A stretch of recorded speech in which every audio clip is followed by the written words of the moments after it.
या चर्चा सत्रामध्ये मी आपल्या सर्वांचं स्वागत करतो। आजपासून सुरू झालेल्या या चर्चा सत्रामध्ये पहिलं सत्र झालेलं आहे आणि त्या पहिल्या सत्रामध्ये 2 व्याख्यानं या ठिकाणी झाली। आता या दुसरं सत्र जे आहे त्या दुसऱ्या सत्रामध्ये माझा जो विषय आहे तो आहे मराठी भाषा अध्यापन काल आणि आज। या विषयावर मी आपले विचार आपल्या समोर मांडणार आहोत। आपण सगळेजण या ठिकाणी जे उपस्थित झालेला आहे माझ्यापेक्षा अनुभवी आहात, तरी सुद्धा माझ्यापेक्षा आपली सेवा सुद्धा अधिक वर्ष झालेली असेल। या ठिकाणी जी मला संधी मिळालेली आहे त्याला मी न्याय देण्याचा प्रयत्न करेन आणि संत ज्ञानेश्वरांनी म्हटल्याप्रमाणे की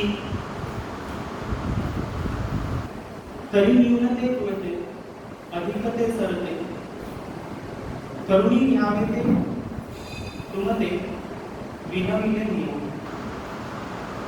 की माझ्या सांगण्यामध्ये काही जर कमी असेल तर ते पूर्ण करून घ्या आणि कदाचित काही माझ्याकडनं जास्त सुद्धा सांगण्यात आलेलं असेल ते सुद्धा आपण मोठ्या मनाने स्वीकारा, कारण आपण आपापल्या क्षेत्रामध्ये अनेक वर्षापासून कार्यरत आहात आणि अध्यापनाचं कार्य करीत आहात। माझा जो विषय आहे मराठी भाषा अध्यापन काल आणि आज।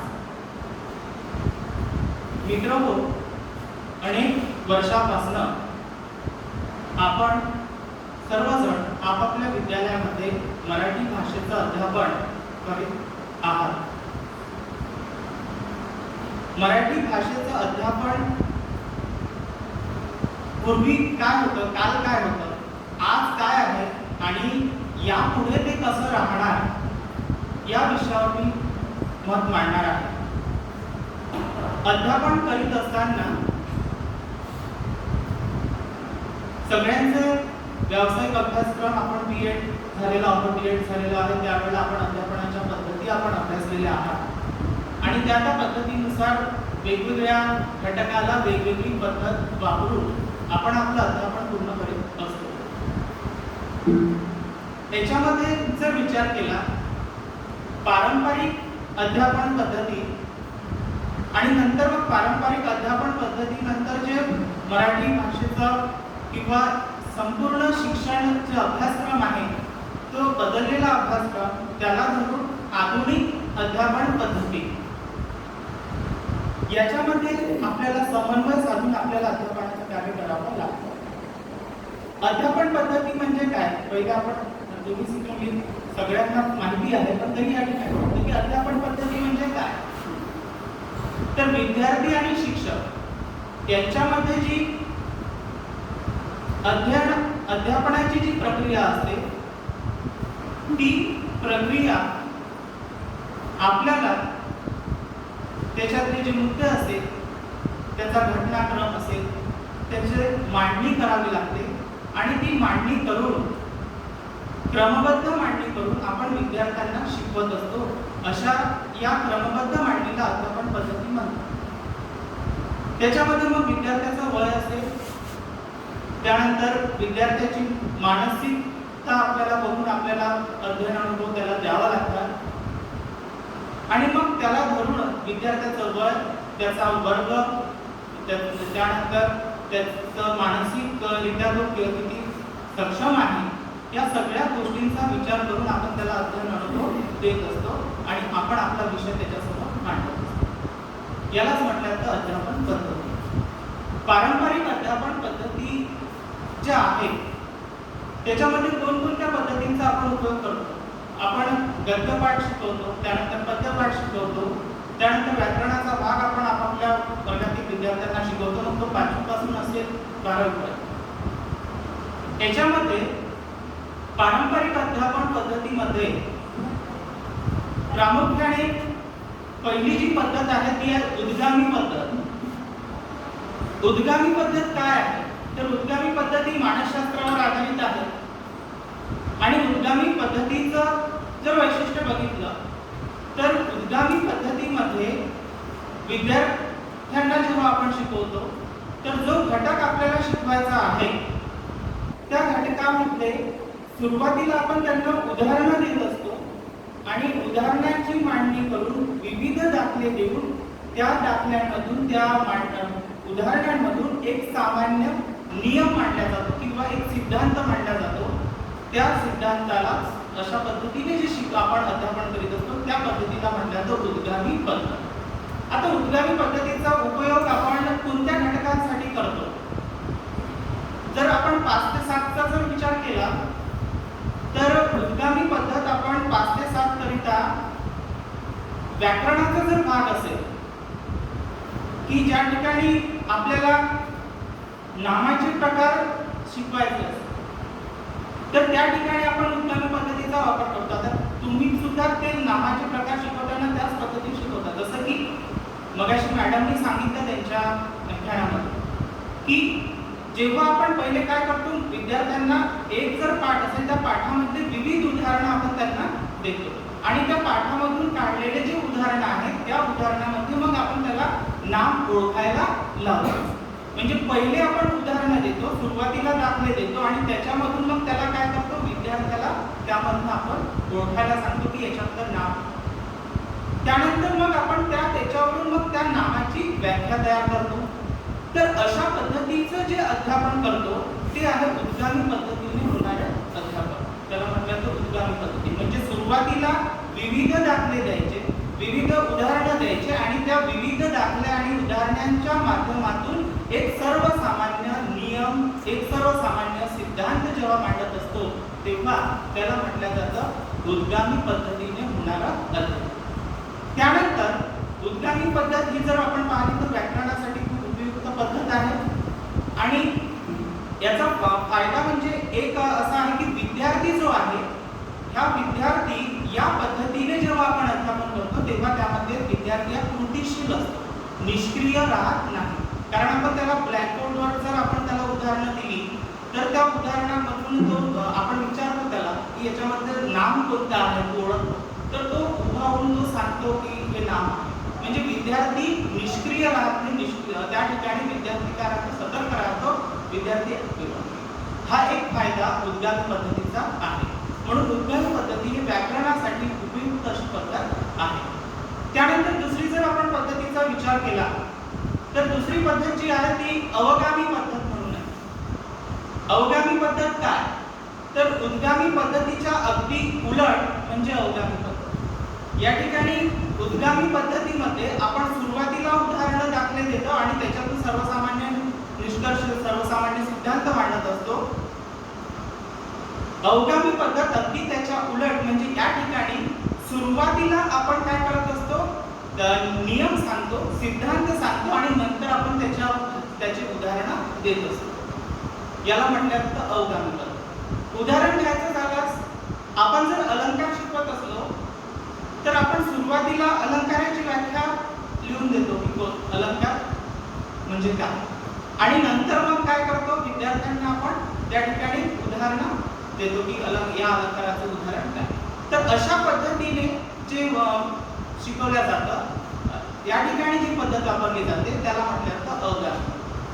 आता अवगामी पद्धतीचा आणि उद्गामी पद्धत ह्या दोन्ही पद्धती एकमेकास पूरक अशा पद्धती आहेत. परंतु अवगामी पद्धतीचा उपयोग जास्त अध्यापनात करता कामा नये. त्याचं कारण परंतु त्यामध्ये उद्गामी पद्धतीच्या माध्यमातून मिळालेलं जे ज्ञान आहे त्याचं दृढीकरण करण्यासाठी, ते पक्क करण्यासाठी अवगामी पद्धती उपयुक्त आहे. म्हणजे सुरुवातीला आपण जर त्याला उद्गामी पद्धतीच्या माध्यमातून जर व्याकरणाचा भाग शिकवलेला असेल, नामाचे प्रकार ओळखायला सांगितलेले असेल तर अवगामी पद्धतीमध्ये त्याच विद्यार्थ्याला आपण जर शिकवलं तर त्याला नामाची व्याख्या आपण विचारू शकतो, नामाचे प्रकार कोणते विचारू शकतो आणि मग त्यानंतर आपण त्याला ते उदाहरणं देऊ शकतो. म्हणजे दोन्ही पद्धती एकमेकास अशा पूरक अशा पद्धती त्या आहेत. त्यानंतरची जी तिसरी पद्धत आहे ती आहे व्याख्यान पद्धती. व्याख्यान पद्धतीचा उपयोग प्रामुख्याने जे कुमारावस्थेतील विद्यार्थी असतात म्हणजे 11वी-12वीच्या विद्यार्थ्यांना, कनिष्ठ महाविद्यालयीन विद्यार्थ्यांना व्याख्यान पद्धतीने आपण बहुधा शिकवत असतो त्या ठिकाणी. व्याख्यान पद्धतीच्या माध्यमातून त्याचे फायदे जर आपण बघितले तर एखादा मोठा घटक असेल तर तो आपण व्याख्यानाच्या माध्यमातून विद्यार्थ्यांपर्यंत कमी वेळामध्ये तो आपण पोहोचू शकतो. हा व्याख्यान पद्धतीचा फायदा आहे. एखादा घटना प्रसंग असेल, एखादा घटक असेल, त्या विषयीचं परिपूर्ण ज्ञान घेऊन आपण विद्यार्थ्यांपर्यंत पोहोचविण्यात कमीत कमी वेळामध्ये जास्तीत जास्त माहिती जर द्यायची असेल तर व्याख्यान ही पद्धत आपण अवलंबत असतो. व्याख्यान पद्धतीचे मात्र काही दोष आहेत. दोष असे की व्याख्यान पद्धतीमध्ये विद्यार्थी हा पूर्णतः सक्रिय नसतो किंवा ऍक्टिव्ह नसतो. विद्यार्थी त्याचा सहभाग व्याख्यानामध्ये नसतो. व्याख्यान पद्धतीमध्ये शिक्षक जे सांगतात तेच त्या ठिकाणी विद्यार्थी ग्रहण करत असतात आणि व्याख्यानाच्या पद्धतीतून विद्यार्थ्यांना ऐकण्याच्या पलीकडे दुसरं काहीच त्यांच्या हातामध्ये नसतं. आणि म्हणून ही जी पद्धत आहे तरी ही पद्धत कनिष्ठ महाविद्यालयीन स्तरावर वापरली जाते, कारण की त्या ठिकाणी जो विद्यार्थी वर्ग जो आहे त्याचा वयाचा जो विचार केला तर त्याची ग्रहणशक्ती आपण गृहीत धरून असतो की कनिष्ठ महाविद्यालयाचा विद्यार्थी चांगल्या पद्धतीने सांगितलेलं गृहीत धरू शकतो, ग्रहण करू शकतो. आणि म्हणून व्याख्यान पद्धतीचा उपयोग हा कनिष्ठ महाविद्यालयीन स्तरावर प्रामुख्याने केला जातो. व्याख्यान पद्धतीच्या नंतरची जी चौथी पद्धत आहे ती आहे कथन पद्धती. कथन पद्धती सुद्धा अध्यापनात आपण अनेक वेळा मराठीचे शिक्षक म्हणून आपण वापरत असतो. कथन पद्धतीमध्ये एखादा घटक किंवा एखादा प्रसंग असेल त्याचं वर्णन करताना आपण कथन करून कथनाच्या माध्यमातून आपण विद्यार्थ्यांना शिकवित असतो.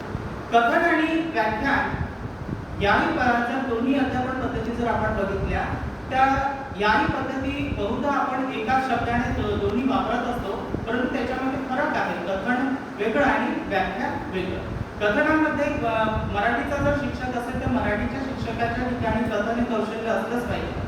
आणि कथनामुळे काय होतं, ज्याचं कथन चांगलं असेल, ज्याच्या ठिकाणी कथन कौशल्य चांगलं असेल तर तो जो शिक्षक आहे तो आपलं अध्यापन उत्कृष्टपणे करू शकतो. आणि सोबतच जे व्याख्यान देतो व्याख्यानाची त्याची परिणामकारकता जी आहे ती कथन कौशल्यावर अवलंबून आहे. म्हणजे ज्याचं कथन चांगलं असेल तो व्याख्यान चांगल्या पद्धतीने देऊ शकतो. कथनामध्ये अध्यापन पद्धतीमध्ये विद्यार्थ्यांना जर कथन जो शिक्षक असेल जो कथन पद्धतीचा उपयोग करत असेल तर त्याचं कथन जर रसाळ असेल तर विद्यार्थ्यांना ते गोड वाटतं. त्याच ठिकाणी जर कथन रटाळ झालं किंवा व्याख्यान पद्धतीचं व्याख्यान जर रटाळ झालं तर समोरच्याला ते नाहीसं वाटतं आणि तो कंटाळा आणतो. म्हणून व्याख्यान देताना किंवा कथन पद्धतीचा उपयोग करताना आपलं व्याख्यान किंवा आपलं कथन कशा पद्धतीने मनोरंजक करता येईल की जेणेकरून ते विद्यार्थ्यांना जड होणार नाही. विद्यार्थ्यांच्या समोरचा वर्ग कोणता आहे, आपल्या समोर बसणारा वर्ग कोणता आहे त्याच्यावरही आपला व्याख्यान आणि कथन पद्धती अवलंबून आहे की नेमकं काय सांगायचं, नेमकं काय बोलायचं. नाहीतर आपल्या समोरचा वर्ग कोणता आहे आणि तेच जर आपण जाणून घेतलेलं नाही आणि आपण आपलं कथन त्या वेगळ्या व्यक्तीने नेलं तर ते त्यांच्या बुद्धीविरुद्ध ठरत नाही. म्हणून श्रोता वर्ग कोणता हे ठरवून आपण आपलं कथन आणि व्याख्यान पद्धतीद्वारे सुद्धा आपण विद्यार्थ्यांना चांगल्या पद्धतीने अध्यापन करू शकतो. शेवटची एक पद्धत आहे याच्यामध्ये की आता ह्या ज्या 4 पद्धती मी या ठिकाणी तुम्हाला सांगितल्या त्याच्यामध्ये उद्गामी, अवगामी, व्याख्यान आणि कथन या 4 पद्धती पारंपरिक ज्या अध्यापन पद्धती या पारंपरिक अध्यापन पद्धतीमध्ये त्या पद्धती मोडतात. आता बदल काय झालेला आहे, मराठीचा जर विषय आपण विचार केला आमूलाग्र बदल झालेला आहे. पहिल्यासारखं पूर्वीसारखं आता आपल्याला सरांनी सुद्धा मला सांगितलं आहे की पाठ्यपुस्तकाची रचना सुद्धा बदललेली आहे. जर तुम्ही बघितलं असेल पूर्वीचं पुस्तक जेव्हा आम्ही शिकलो त्यावेळेचं पुस्तक आणि आताचं मराठीचं पाठ्यपुस्तक हे बदललेलं आहे. प्रश्नपत्रिका जाऊन कृतीपत्रिका आलेली आहे. आणि म्हणून याच्यामध्ये या 4 पद्धती ज्या आहेत त्या पारंपरिक अध्यापन पद्धतीची आहेत आणि जी 5वी पद्धती या ठिकाणी सांगणार की जी उपयुक्त अशी पद्धत आहे की ज्या पद्धतीचा उपयोग आपण जर केला तर त्याचा फायदा अधिकाधिक विद्यार्थ्यांसाठी होऊ शकतो. ही 5वी पद्धत आहे परिसंवाद पद्धती. परिसंवाद पद्धती ही विद्यार्थी केंद्रित पद्धत आहे. म्हणजे विद्यार्थ्यांना केंद्रबिंदू मानून शिक्षण प्रक्रियेत विद्यार्थी हा केंद्रबिंदू मानून जर आपण त्या ठिकाणी अध्यापन करत असेल तर परिसंवाद ही पद्धती उपयुक्त अशी पद्धत आहे. परिसंवाद पद्धती म्हणजे काय, तर एखादा घटक जर आपल्याला शिकवायचा असेल तर तो घटक आपण वाचून वर्गातील विद्यार्थी जे आहेत त्या विद्यार्थ्यांना तो घटक वेगवेगळ्या भागामध्ये त्याची विभागणी करून किंवा त्या घटकामध्ये वेगवेगळे मुद्दे काढून ते मुद्दे प्रत्येक विद्यार्थ्याला एक मुद्दा त्या विद्यार्थ्याला देणे आणि त्या विद्यार्थ्याला त्या मुद्द्याला अनुसरून इतर पुस्तकं किंवा त्याच्यासोबत अजून जे साहित्य असेल त्या संबंधात तर ते वाचन करून त्या संदर्भातील माहिती गोळा करून त्याच्यावर त्याला बोलतं करणं. अशा पद्धतीने परिसंवाद पद्धतीमध्ये जर 5 मुद्दे काढले, 5 विद्यार्थ्यांना वेगवेगळे दिले, त्यानंतर दुसऱ्या दिवशी ते विद्यार्थी त्याची तयारी करून ते त्या ठिकाणी बोलतील, त्यांनी काय लिहून आणलं त्या पद्धतीने ते आपले विचार मांडतील आणि मग अशा पद्धतीने परिसंवाद घेऊन त्या ठिकाणी विद्यार्थ्यांनी आपले मते त्या ठिकाणी मांडल्यानंतर त्या विषयाला धरून त्याच्यामध्ये जर काही उणीव राहते तर संबंधित विषय शिक्षक त्या विषयावर नंतर आपला भाष्य करून त्या ठिकाणी करेल. तर याला म्हटलं तर परिसंवाद पद्धती. तर अशा पद्धतीने परिसंवाद पद्धती सुद्धा कनिष्ठ महाविद्यालय स्तरावर मोठ्या प्रमाणात त्याचा अवलंब करण्यात येत आहे. परिसंवाद पद्धती हे विद्यार्थी केंद्रीय आहे. परिसंवाद पद्धतीमध्ये विद्यार्थी जो आहे तो पूर्णतः कृतीशील असतो, म्हणजे त्याला पूर्ण कामच त्याच्याकडे असतं की त्याला एखादा घटक दिल्यानंतर तो त्याच मागे लागतो आणि तो त्याला वाटतं की सरांनी मला हा घटक दिलेला आहे याची तयारी आपली झाली पाहिजे.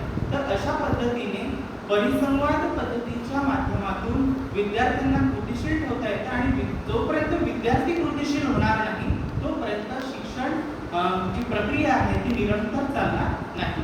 म्हणून ही 5वी पद्धत सुद्धा उपयुक्त आहे.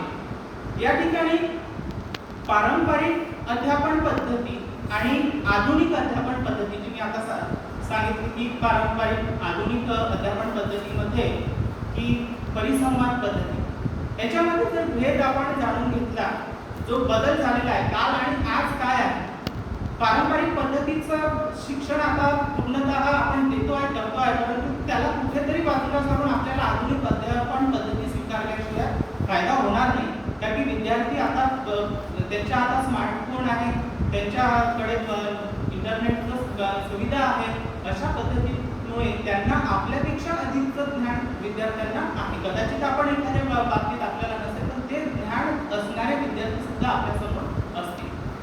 तर यामध्ये कालचं शिक्षण जे आहे ते कालचं शिक्षण फक्त पारंपरिक पद्धतीपर्यंत गेलं होतं, परंतु आता संकल्पना शिक्षणाची बदललेली आहे आणि म्हणून या ठिकाणी सर्वात जो महत्त्वाचा हे आहे की पारंपरिक अध्यापन पद्धती आणि आधुनिक अध्यापन पद्धती. आधुनिक अध्यापन पद्धतीमध्ये स्वयं अध्ययन पद्धतीला प्रोत्साहन दिलेल्या स्वयं अध्ययन पद्धतीचा स्वीकार आपण आज केलेला आहे.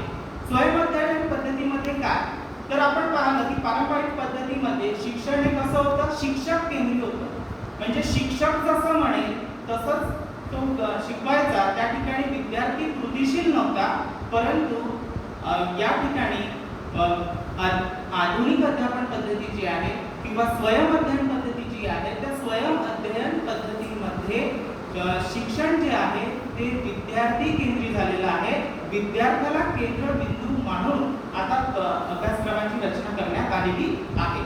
दुसरं असं की पारंपरिक अध्यापन पद्धतीमध्ये जो अभ्यासक्रम आपला असायचा तो सारखा अभ्यासक्रम राहायचा जवळपास, परंतु आता जो अभ्यासक्रम बदललेला आहे तो अभ्यासक्रम विद्यार्थ्याच्या गरजेनुसार तयार करण्यात आलेला आहे.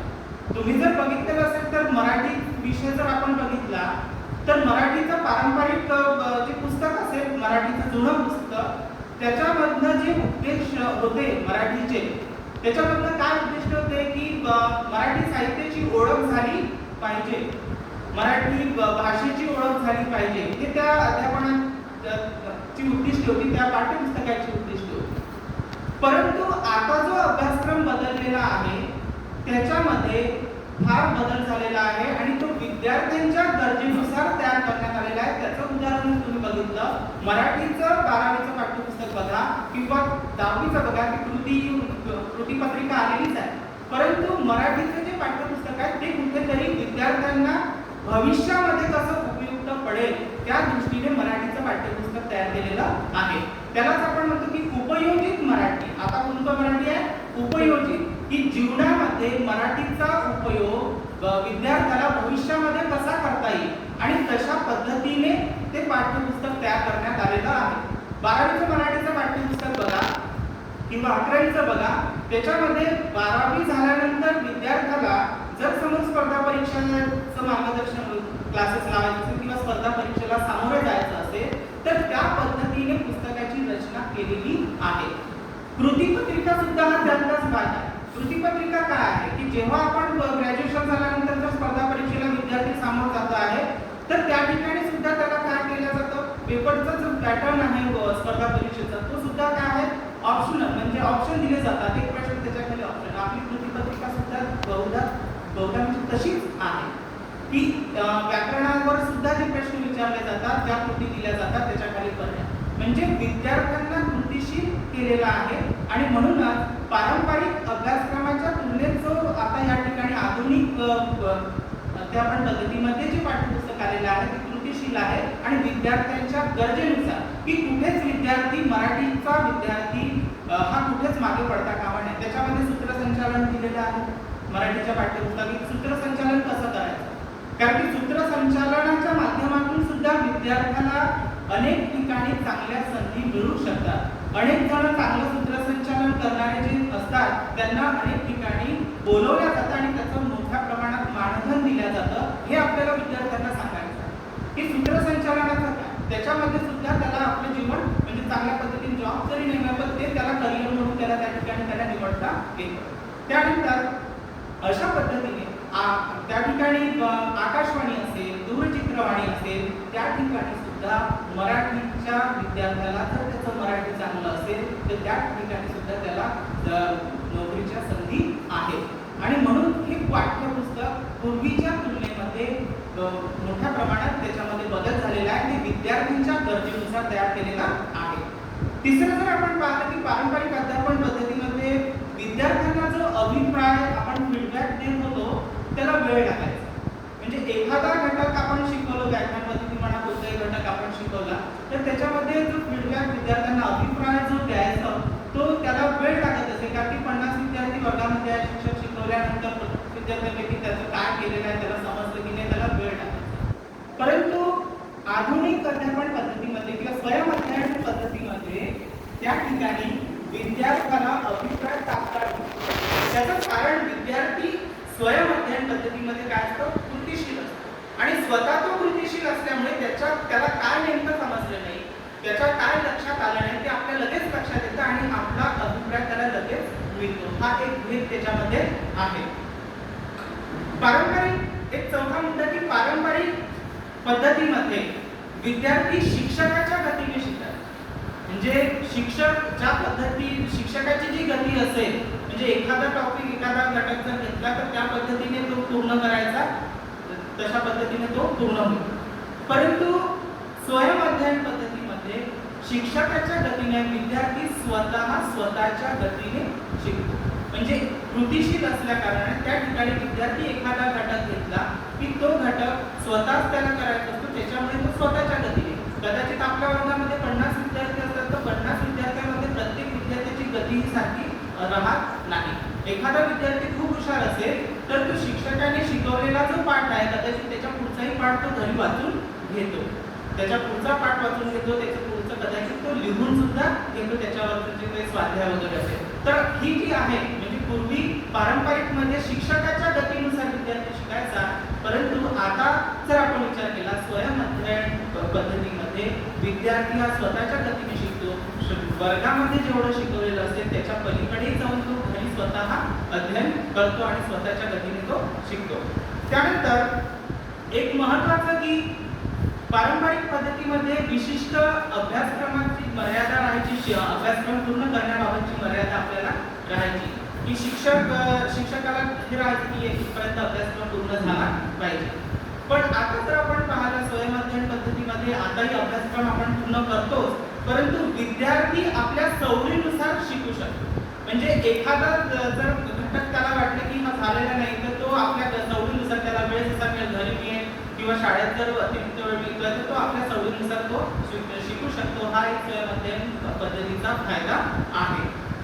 त्यानंतर याच्यामध्येच एक आहे की पारंपरिक अध्यापन पद्धतीमध्ये जर व्याख्यान पद्धती झालं, कथन पद्धती झालं, या पद्धतींचा आपण जेव्हा उपयोग करत होतो आणि शिकवत होतो विद्यार्थ्यांना, त्याच्यामध्ये विद्यार्थ्यांवर वैयक्तिक लक्ष देणं जरा कठीण जायचं.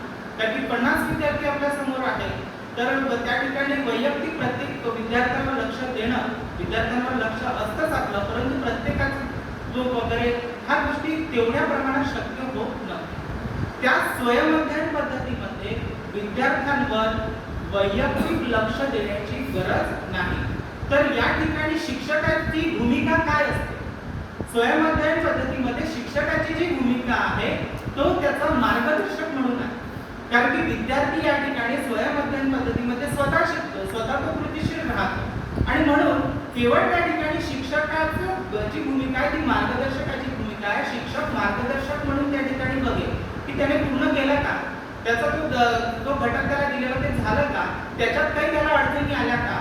तर हा जो प्रश्न आहे वैयक्तिक लक्ष देण्याचा जो प्रश्न पारंपरिक अभ्यास पद्धतीमध्ये होता, अध्ययन पद्धतीमध्ये, तो स्वयंअध्ययन पद्धतीमध्ये नाही. त्या ठिकाणी विद्यार्थी स्वतःच कृतीशील असल्यामुळे स्वतःवर लक्ष केंद्रित करत असतो. इतरांच्या तुलनेत आपण बरोबर आहोत कारण स्वतःच विद्यार्थी त्या ठिकाणी लक्ष देतो आणि शिक्षकाची भूमिका ही त्या ठिकाणी मार्गदर्शकाची भूमिका असते. अशा पद्धतीने आपण आपापल्या विद्यालयामध्ये अध्यापन करत असतो. थोडक्यात काय तर मला या ठिकाणी सांगायचं आहे की जर आपण माझा विषय जो आहे काल आणि आज, की कालपर्यंत म्हणजे जुना जो अभ्यासक्रम होता तो पारंपरिक रित्या अभ्यासक्रम होता, पारंपरिक अध्यापन पद्धतीचा त्या ठिकाणी प्रयोग होत होता. परंतु आता विद्यार्थी त्या पद्धती मोडत नाही. आता आपलं विद्यार्थी कसं शिक्षण जे झालेलं आहे ते कसं झालेलं आहे, विद्यार्थी केंद्रित झालेलं आहे आणि म्हणून विद्यार्थ्याला केंद्रबिंदू मानून आपण त्या ठिकाणी स्वयंअध्ययन पद्धतीचा जास्तीत जास्त वापर आपण केला पाहिजे. त्या ठिकाणी आपली भूमिका मार्गदर्शकाची असली पाहिजे. आपण विविध घटकांना आता त्या ठिकाणी ह्या सगळ्याच पद्धतीचा उपयोग आपण करत असतो. केवळ परिसंवाद पद्धती किंवा स्वयंअध्ययन पद्धती नाही तर घटक पाहून आपण त्या ठिकाणी उपयोग केला पाहिजे. जसं व्याकरणाचा भाग असेल तर उद्गामी पद्धती वापरली पाहिजे. आपण त्या ठिकाणी एखादा पाठ शिकवायचा असेल तर व्याकरण पद्धतीच्या माध्यमातून पाठ आपण पूर्ण करू शकतो. गद्यपाठ शिकवायचा असेल त्या ठिकाणी आपण गद्यपाठासाठी व्याकरण पद्धती वापर करू शकतो. एखादा स्थूल भाषणाचा भाग असेल तर कथनाचा आपण उपयोग करू शकतो. तर या पद्धतीचा उपयोग करून आपण आपलं अध्यापन जे आहे ते परिणामकारकरित्या करू शकतो आणि चांगल्या पद्धतीने त्याचा परिणाम विद्यार्थ्यांवर होऊ शकतो. आता राहिला प्रश्न की हे झालं काल आणि आज, पण आपल्या समोर आता सध्याच्या स्थितीत उद्याचा प्रश्न आहे. आज आपण ज्या परिस्थितीतून जात आहोत की कालचं शिक्षण पारंपरिक, आज ठीक आहे आज आपण बदललेलं आहे, सगळ्यांची ट्रेनिंग झालेली आहे, सगळे ट्रेनिंगमध्ये जातात, वेगवेगळ्या विषयांची ट्रेनिंग झाली, अभ्यासक्रम पुनर्रचित अभ्यासक्रमावर झालेले आहे, कसं शिकवायचं ते सुद्धा सांगितले. परंतु आजची जी स्थिती आहे ती आपण पाहतोय की जागतिक पातळीवर कोरोनासारखं संकट आपल्या समोर आहे आणि या कोरोनाच्या संकटामध्ये आपल्याला पुढे विद्यार्थ्यांसमोर आपला विषय घ्यायचा आहे. आपण विषयाला मराठी अनेक संकट आहेत. विद्यार्थ्यांपर्यंत विषय पोहोचवायचा कसा, कारण की विद्यार्थ्यांच्या मनात भीती आहे, पालकांच्या मनात भीती आहे की विद्यार्थी शाळेत पाठवायचा की नाही, अशा अनेक समस्या. काही ठिकाणी म्हणजे पालक पाठवायलाच तयार नाही, काही ठिकाणी विद्यार्थी सुद्धा त्या ठिकाणी त्यांच्या मनात सुद्धा भीती आहे की कसं होईल. परंतु तरी सुद्धा आपल्याला त्या ठिकाणी थांबून राहता येणार नाही. आपला विषय विद्यार्थ्यांपर्यंत आपल्याला पोहोचवायचाच आहे आणि शिक्षण सुरूच ठेवायचं आहे. आणि म्हणूनच आजच्या स्थितीमध्ये आपल्याला या कोरोनावर संकट करायचं असेल तर विद्यार्थ्यांपर्यंत आपण आपलं अध्यापन जे आहे त्याच्यासाठी आपण ऑनलाईनचा जो आहे तो ऑनलाईन क्लासेस हा उपयोग करू शकतो, त्याचा फायदा करून घेऊ शकतो. आता ऑनलाईन क्लासेसमध्ये सुद्धा अनेक अडचणी आपल्यासमोर आहेत, कारण की आपण ज्या भागामध्ये आहोत त्या ग्रामीण भागातील शाळा आहेत. अनेक विद्यार्थ्यांकडे मोबाईल्स नाही आणि कुटुंबामध्ये एक मोबाईल असला तरी तो पालकांकडे असतो आणि तो पालक जर कुठे बाहेर कामावर जात असेल, रोज मजुरीवर जात असेल, तर त्याचा मोबाईल घरी येईपर्यंत संध्याकाळी तो संध्याकाळीच मिळेल. म्हणजे आपण ज्या वेळा ठरवू कदाचित त्यावेळेला त्यांच्याजवळ मोबाईल असेल असं सांगता येईल. काही विद्यार्थी इतके गरीब आहेत की ते मोबाईल घेऊ शकत नाही, त्यांच्या घरी आजही मोबाईल नाही. आता मी या ठिकाणी 12वीला शिकवतो. मी स्वतः ग्रुप तयार केलेला आहे. 56 विद्यार्थी माझ्या वर्गामध्ये आहेत. 56 पैकी 40 विद्यार्थी व्हॉट्सअपचा ग्रुप केला, त्याच्यावर 40 विद्यार्थी ग्रुपवर 36 विद्यार्थी आणि 36 विद्यार्थ्यांपैकी दररोज ऍक्टिव्ह असणारे जे विद्यार्थी त्याच्यामध्ये फक्त 10 ते 12 की जे दररोज मला प्रेझेंटी देतात त्या ग्रुप. दररोज 10 ते 12 विद्यार्थी प्रेझेंटी त्या ग्रुपवर मला देतात. म्हणजे 10 ते 12 विद्यार्थी ऍक्टिव्ह, बाकी फक्त ऍड झालेले आहेत. त्याच्यानंतर आपण जे काही त्यांना आमच्या एक्सपर्ट लोकांच्या ज्या काही क्लिप येत आहेत त्या आपण त्यांना पाठवत आहे की जे ग्रुप आहे, स्टेट लेवलचा ग्रुप आहे, जिल्हा स्तरावर जे प्राध्यापकांचे ग्रुप आहे, त्याच्यावर खूप चांगले व्हिडिओज येतात प्रत्येक घटकाला अनुसरून. तर ते आम्ही त्यांना पाठवले. त्याच्यानंतर त्यांना आपण सांगितलं की याच्यामध्ये काही अडचणी असेल तर तुम्ही विचारा, तरी त्याच्यामध्ये अभिप्राय येत नाही. म्हणजे 10 ते 12 फक्त विद्यार्थी त्या ठिकाणी ऍक्टिव्ह आहे. तर ह्या सगळ्या भानगडी आहेत. त्यानंतर आपण अनेक घटना सुद्धा ऐकलेल्या आहेत की मोबाईलसाठी 1-2 विद्यार्थ्यांनी आत्महत्या सुद्धा केल्या की पालकांनी मोबाईल घेऊन दिला नाही. म्हणून आपण जबरदस्ती सुद्धा त्यांना म्हणू शकत नाही की मोबाईल घ्यावा. पण त्यावरही शासनाने आता पर्याय शोधलेले आहेत. सगळ्या विद्यार्थ्यांना शिक्षणाच्या प्रवाहात कसा आणता येईल त्यासाठी पर्याय शोधलेले आहेत. आणि तुमच्या माहितीसाठी सगळ्यांना माहिती असेलच, 1 ते 8 पर्यंतचे त्यांनी वाहिन्या सुरू केलेल्या आहेत दूरदर्शनवर आणि प्रत्येक वर्गाला वेळ दिलेली आहे. त्या वेळेमध्ये त्या वाहिनीवर त्याचा येतं. प्रश्न जो आहे 1 ते 8 पर्यंतचा वाहिन्या आहेच. प्रश्न आहे 9, 10 आणि 12 या विद्यार्थ्यांचा.